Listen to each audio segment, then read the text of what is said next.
This is Daily Armenia, CivilNet's daily news digest. Here's what's making news in Armenia today.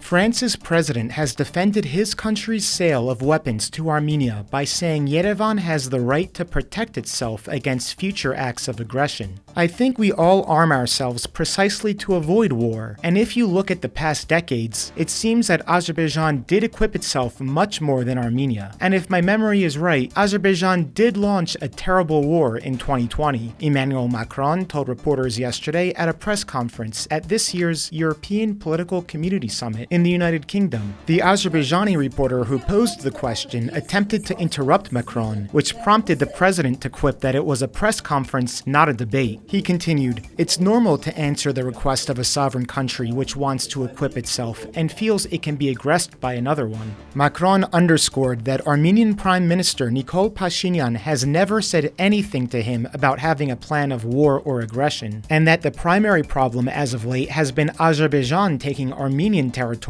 along the border. He concluded, "The perspective of Armenia is peace. The perspective of France is peace. I do hope the perspective of Azerbaijan is peace. And if the two countries finalize a peace treaty, we will back such a treaty." These comments came as the summit concluded without a meeting between Pashinyan and Azerbaijani President Ilham Aliyev, who were both in attendance. Each side has accused the other of refusing to meet, with Yerevan saying yesterday Baku refused its offer for talks. Pashinyan's office confirmed, however, that the Prime Minister did discuss the normalization process with Macron, as well as with Germany's Chancellor Olaf Scholz.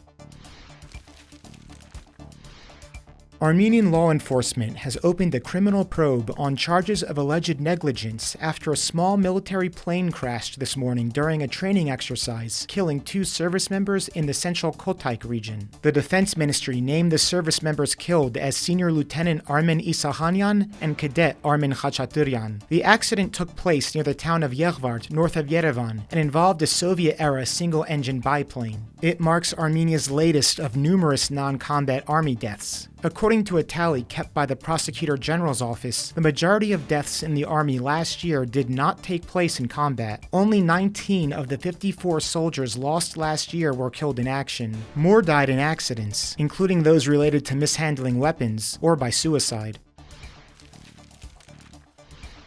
Continuing our coverage of this year's Golden Apricot Yerevan International Film Festival, we profile French-Armenian director Alexis Pazumyan's newest documentary, The Black Garden. The film, which premiered at the festival, highlights the resilient stories of 3 generations, children, soldiers, and veterans, living in the war-torn village of Talish in Nagorno-Karabakh. The film uncovers how the community withstands the constant threat of conflict and the toll it takes on their lives.